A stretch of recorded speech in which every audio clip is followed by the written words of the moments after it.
It was just,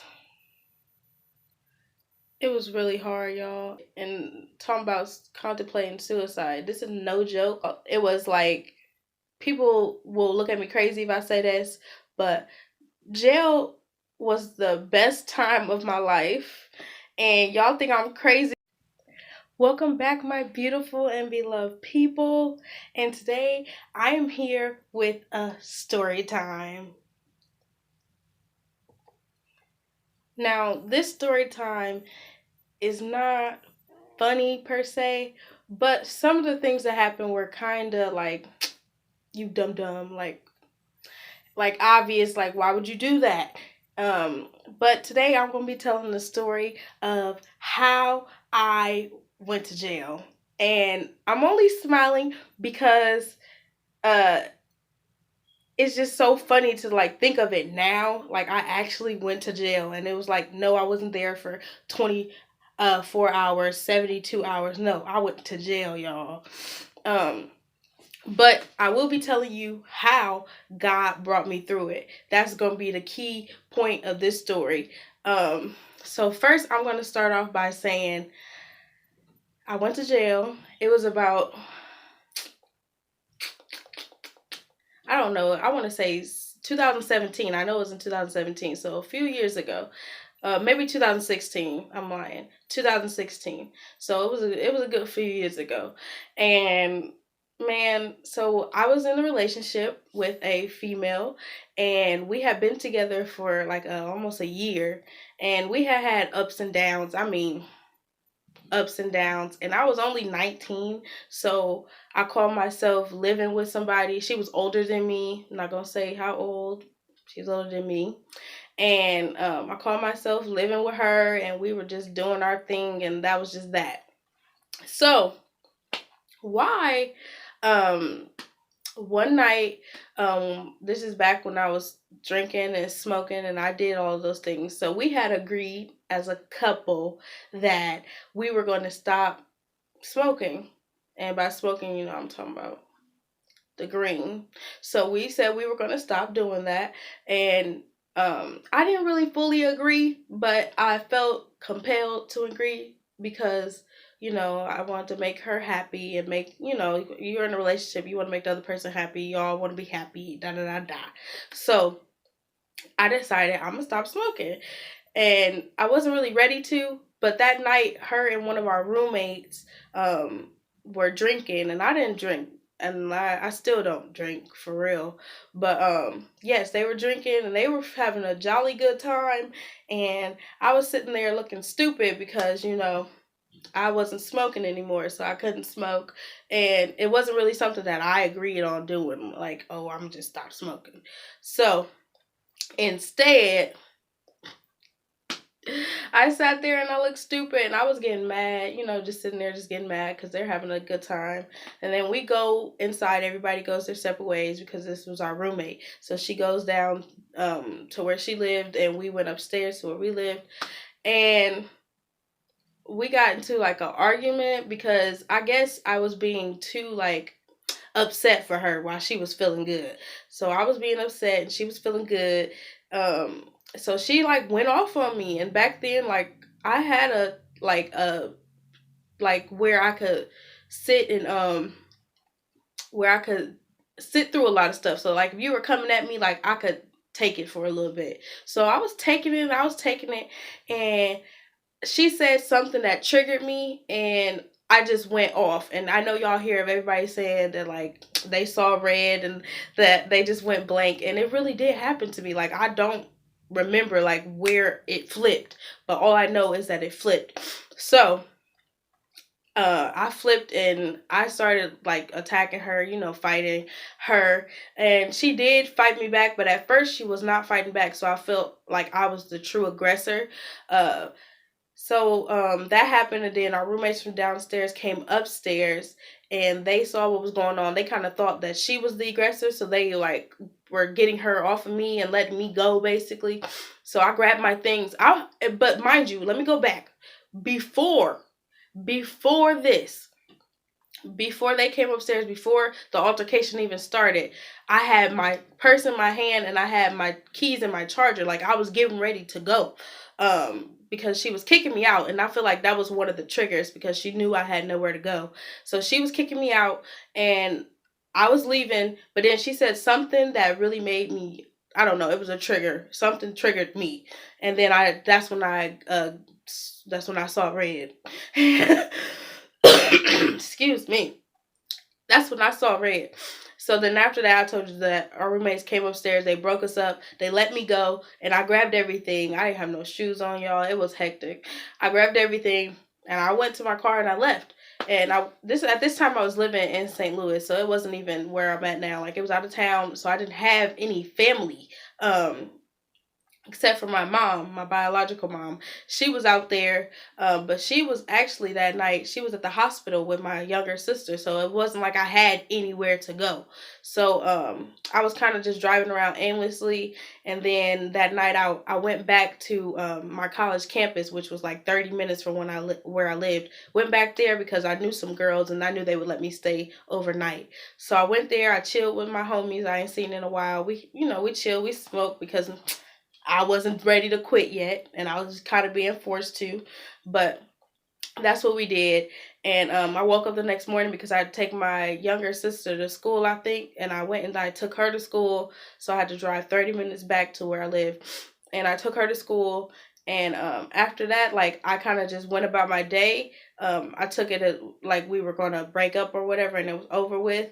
Mind you, I was living with her, so I'm getting texts from her and her friends after I guess she told them what really went down.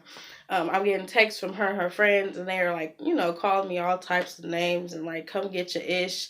It's gonna be outside. We putting all your stuff outside. So I'm like, okay, whatever, bet. I'm gonna come get my stuff.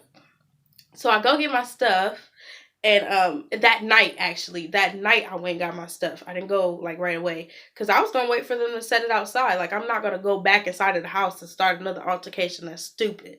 So I wait for them to set it outside, and my stepdad helped me. He had his friend that got his van, and they helped me get the stuff. And my mom thought it was smart for me not to even get out of the car and to let them do it, which I think is smart as well.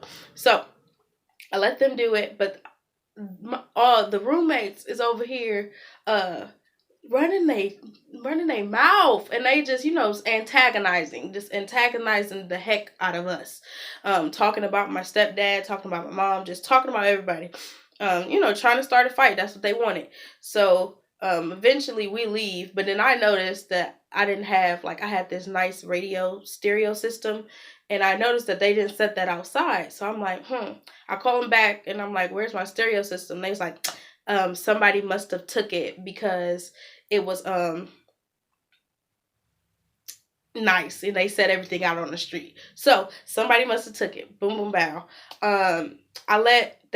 I tried to let that go, but I was like, that was a gift from my dad, and I had it for a couple years, and it was really like, something I wanted, which I know now, things are things, and to let things go. But then I didn't know that. So my mom, I don't know what she was thinking, told me to call the police and say that they didn't give me my stuff, and boom, boom, bow. So this is where I come in, where I say that. So yes, I was dumb and I was stupid because why would I call the police? And I was the one kind of at fault. So I called the police, and instead of them talking to me, because, the way I look, they went and talked to my roommates because they were of a different color. And they listened to everything they said. They didn't want to hear nothing I said. When they came back from talking to them, they came and they put me in handcuffs. Like, they didn't even ask me any questions. So, well, I'm not saying that I didn't deserve it. I'm just saying they didn't take my side of the story. So they put me in handcuffs, and that was that. And they took me overnight to jail, to the county, not to the county, to like the municipal jail. And I was there overnight, and man, y'all was going crazy because first of all, I ain't never been in jail, and second of all, it was so scary. Just not being able to leave, y'all know what jail is, but yeah, if you've never been there, then you don't truly understand. Like, it is scary. It was my first time ever dealing with something like that, and I was away from home, and I was scared, y'all. I cried most of the night. This is where the story get kind of sad. I cried most of the night. I was contemplating suicide, y'all. I was everything because I don't know. I just thought I was gonna be in trouble. And the next morning, you get the call. I guess they do like court over the phone, and you call and they tell you what the judge said about what you got going on. Then the judge said, "This is what y'all ever, y'all ever heard the saying? I got weak to my knees." I got weak to my knees when I heard this, y'all. I felt like Lord, I felt like I dropped. And they said my bail was $100,000, cash only, no 10%. So you know how you can get a bail.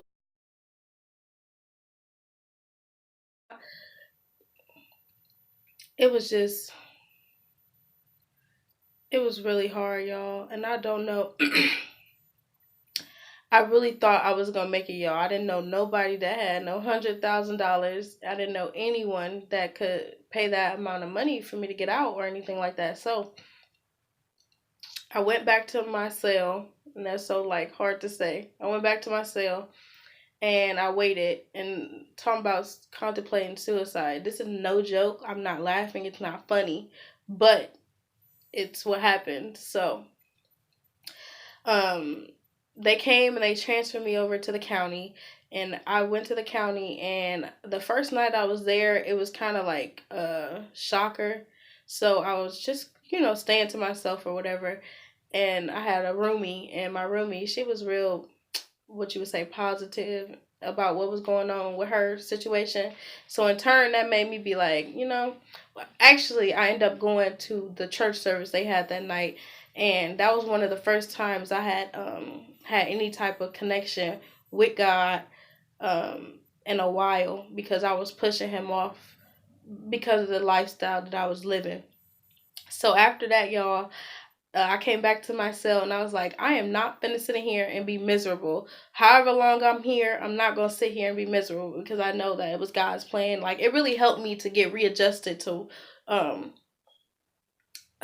my morals, and like knowing that it was God was the one that had all the answers and things like that. So that night I said, no, I'm not gonna be miserable. I'm not gonna be sad. I'm not gonna be upset. I'm not gonna be none of those things, because I know that this is in the plan. I know that I just got to get through it, no matter how long I'm in here, whether it be a month, a year, because the charge that I had was hefty. So I went to sleep that night. I woke up the next morning, and they moved me into a cell by myself, and that's really like, I feel like one of the things that really helped me of being alone. And when I went to that church service, I asked them for a Bible, and they gave me a Bible, and that's what I did. I sat in my cell and I read my Bible, I prayed, and I got close to the Lord again, and I was remembering all the things that I knew about him, and just, feeling better. Despite my situation and despite everything that was going on around me, I felt at peace and I felt at ease, due to that God gave me. Um, After that, y'all, it was like, people will look at me crazy if I say this, but jail was the best time of my life. And y'all think I'm crazy for saying that, but I got so close to God, and a lot of things that I know now about God is I learned in that time I was in jail.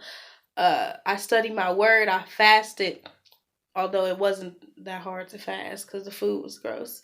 But I fasted, and that still was a decision I made. I stayed in my cell all day, and I prayed, and I was in my word, and I was doing all these things that were building me up to be able to fight this battle. And I talked to my lawyer, and since me and my ex had some type of, like, we had messages and things where she was threatening me, because we had broke up 2 weeks prior to this altercation. So that was God trying to get me away from her then. And so there were threats and things that she had said that basically worked to my benefit, and my lawyer used those things to help me. So I was in jail for about 10 days, and I went to my court date. But like the thing that really like made this an existential like situation, like things that you don't see happen every day. First of all, the women in jail, the women in my pod were like, a lot of them were going towards Christ, and that's what they were using to help them get through the time that they had been there, because they had been there way longer than me. There was a girl that was the same age as me, and she had the same type of case as me, but she had been there for months. So I looked at her case and I'm thinking like, I could be here for months, because she had the same thing I had. So we all gathered when we had free time, when they let us out. We all gathered and we had Bible studies, and we were just building each other up and holding each other accountable to stay in a positive place and don't let this situation overtake us. And we had great Bible studies, and I mean, like, the fellowship was amazing. And I kind of never want to say I want to go back to jail, but I wish I could go back to jail, because that type of fellowship I don't have out here in the real world. There's not that many people trying to go towards Christ like I am. And I really want that, but I know that God will give me that in due time. But I just know that what I had there was beautiful, and what those women were doing there was beautiful, and that what God was doing there was so beautiful, guys. And so basically, the night before I went to court, to determine like what was going to happen to me, I had been in jail for 10 days. I said that, and I was like fully prepared to be there longer, because I knew it could be longer. So I prepared myself for that. And then after that, I was laying in bed and I was just up, and I couldn't sleep because I was anxious about everything that was going on. And I couldn't sleep. And you know what? If y'all have never I've never felt so close to God except for in that moment. And God was just, I could like hear him. Like, literally, I use this saying that when I told my testimony in church, is like, the things, the mega speakers that they speak through on a football field, and you can literally hear it all around you. I heard the voice of God, and he told me, Deja, you're gonna be okay. Go to sleep. You're gonna get out tomorrow, and without a felony charge, because the charge that I did have, it was a felony. It was a class B felony. And I was so scared, y'all. I was so tremendously scared of the weight that that charge could hold and what it would do to my life. But God said that night, go to sleep, and you're going to get out tomorrow, and it's going to be without a felony charge. And y'all looking at me today, so I think y'all kind of know what happened. Yes, I went to court the next day, and everything throughout my time where they were going through my case, it didn't look like I was going to get out. But it came down to the end. My ex came in. God worked in my favor in that way as well. My ex came in. She dropped the charges. She could have continued to press charges, and that would have been worse for me. Although she dropped the charges, the state picked it up. So the state picked up the charges. And they still, they weren't going to let me go that easy. But they did take off the felony, and they did take off my lawyer. Public defender, great lawyer. God bless her. God blessed me in this whole situation. They let it go down to a misdemeanor. Because it was my first offense, I got a probation. And after that probation period was over, it got expunged off my record. So right now it is expunged. You can go look for it if you want. You can't find it. I've tried to join the army. They can't find it. So that's how I know it's gone. And I'm not afraid to talk about it. I never have been. But there are people out there that will try to get you in trouble. And there are people out there that will try to use things against you. So that's why I put that out there, that it's gone. Can't find it. And I thank God for it. And I just truly thank God for that whole experience, because like I said, I grew so close to him in that time. And sometimes God do have to sit you down, and not that I like that form of it, it did benefit me in the long run. And I can't say that it changed my life and I've never went back to living that type of lifestyle after that. That's not true. But it had built a foundation underneath me to know that I could always depend on God, and that when I'm in trouble, that He is the one that can help. And in the midst of darkness, He is the light, and light can never outshine darkness. So if you guys are struggling with anything, that could be a message today. Like, dark will never outshine the light. God is the light, and anytime you are on His team and He is on your team and you are with God, don't let the darkness try to overpower you. It can't. So if I have anything else to say about that, it's just like, I thank God, because I truly, truly, truly did. I could have been in a whole different place right now. I could have not been able to work at certain jobs. I could have not been able to even have the option to join the army and do the things that I want to do in life. But through Him, He never wanted that to be my end result. He just wanted to teach me a lesson, to show me that I could depend on Him for anything. I mean, if I could depend on Him for something that huge, why can't I depend on Him to pay my rent when I'm slacking, to feed me when I don't have it? Like, why, the little things. If I could depend on Him to do something that huge, why can't I depend on Him to do anything less than that? So, also, guys, if you sat through this whole story time, I want to say thank you. And even though it wasn't the greatest of stories like that happened to me, something great came out of it. And I thank God even for that experience. And I don't want to go back to jail again. So I've been keeping my booty clean. But I just want to thank you guys for watching. And if you like what you see, please hit that like button. It truly does. I see some people liking, and it truly does help my videos to be watched by other people. And that's my whole goal, not for the numbers, because I pray to God that He puts my videos to the people that needs to see them, not about the numbers. But when I do reach a certain amount of subscribers, it will help the video be pushed further on YouTube. That's just how the YouTube algorithm works. The more views, the more subscribers, the more they're going to recommend your video. So I'm just going to keep putting out my content. If you love it and if you like it, guys, go ahead and like that button. And if you really like the content, you can comment down below something you would like to see me do, and I can do those things. Anything that you guys want, not anything, I ain't gonna say anything, but what you guys want to see. Like, I want to know what you guys want to see, and I want you guys to subscribe. I have a goal, and I'm planning on reaching that goal. What is it? It's the middle of November right now. By the top of the new year, I want to be at least 500 subscribers, and I know that's so far from where I'm at right now, but it's where I want to be, and I know that it's possible. So I'm saying it, I'm putting it right here, I'm writing it in stone, y'all. I want to be at 500 subscribers by the end of the year. And I just thank you guys for watching, and gosh, thank you. And stay beautiful, and you're beautiful. I just want to remind everybody of that. Every time I end a video, I'm going to remind you guys, because a long time, I'm rambling, y'all. A long time, I didn't think that I was beautiful. And not looks. I'm not talking about looks, y'all. And I didn't think that God loved me. That's why I named the channel what I named it. But I'm telling y'all, there's not a person whose eyes that you haven't looked into that God did not love. God loves everybody. Every single body. And I got more videos to come on that subject, because for the longest, I told y'all, I felt like God didn't even love me anymore. Thank you guys for watching. I'm going to be back with more videos, and I'll see you guys later.